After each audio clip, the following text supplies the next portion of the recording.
If becoming an airline pilot is your goal, you'll need between 1,000 and 1,500 hours of total flight time, depending on if you get a degree through an FAA-approved aviation degree program. And that's a huge challenge for many new commercial pilots, getting that initial flight experience. And I had the opportunity while I was building my own flight time to experience and shadow a few different jobs and see what each takes. So in this video, I'll show you 10 of the most common ways to get there and what you can expect from each low-time pilot job.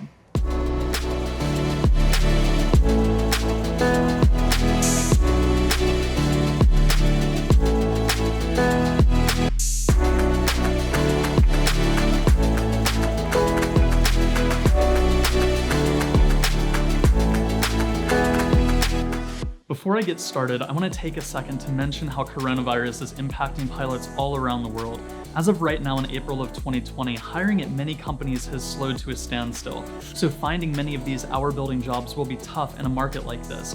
Aviation will rebound, but it will take time and support from everyone in the industry to overcome this together. So let's get started. The first and probably most common option out there is becoming a flight instructor. Depending on your experience level, you could be working with anyone from brand new students to those getting their CFI. There's almost no better way to learn about flying and regulations than by teaching it. And at the core, the best CFIs out there love working with their students, teaching them and helping them through challenges. And if that's not your thing, you might want to consider some of the other options in this video. Depending on the school where you're teaching, you might have the opportunity to participate in a regional airline cadet program. These programs sometimes give you great perks like extra pay, flight privileges, or sometimes a fast track through the hiring process. When you're just starting out, these are great perks to have.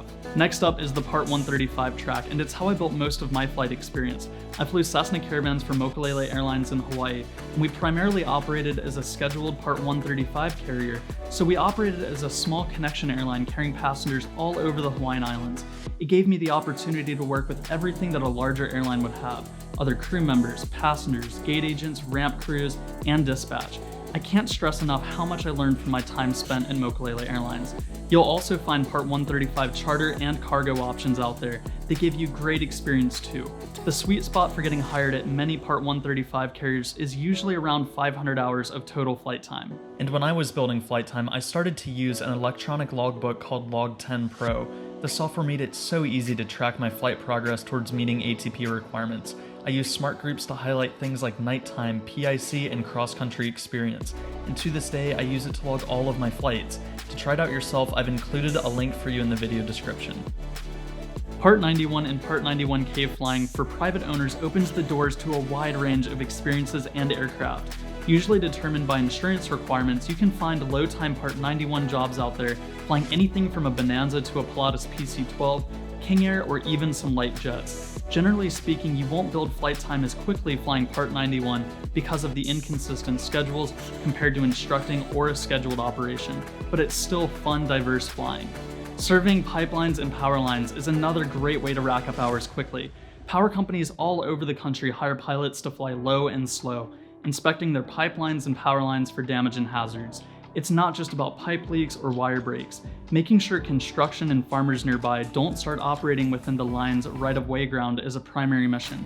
These pilots are one of the first lines of defense for our national power infrastructure, making sure that it continues to operate smoothly.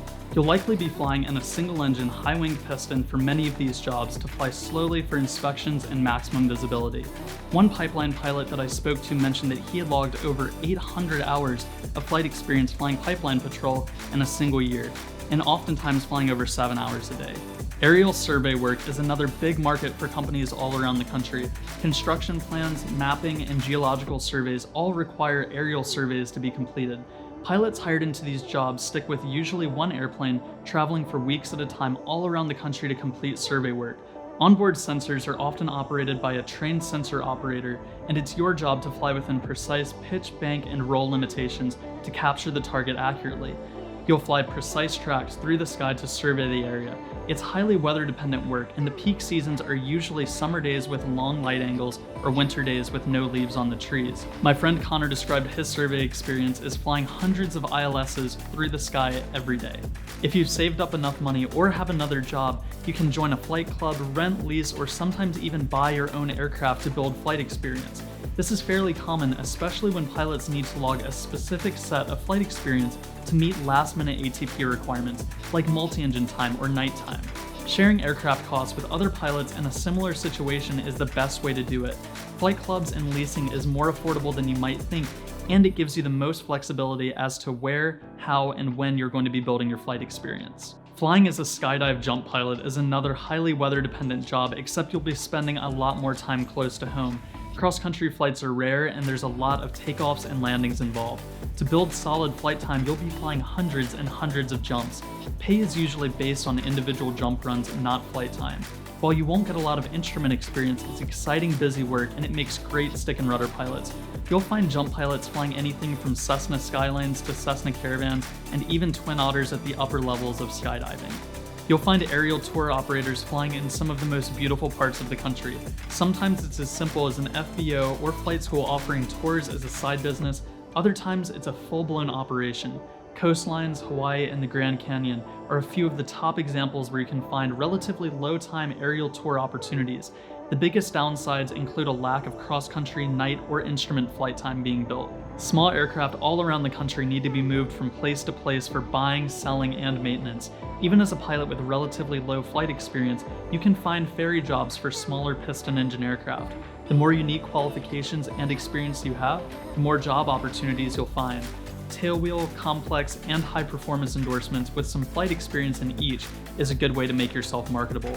Unless you work for a full-time ferry company, these are often contract jobs that just last for a trip or two. So while you might not be full-time, ferrying aircraft is another great way to supplement your flight time experience. If you want to rack up hours quickly, especially during the summer, banner towing is one of the most common options out there.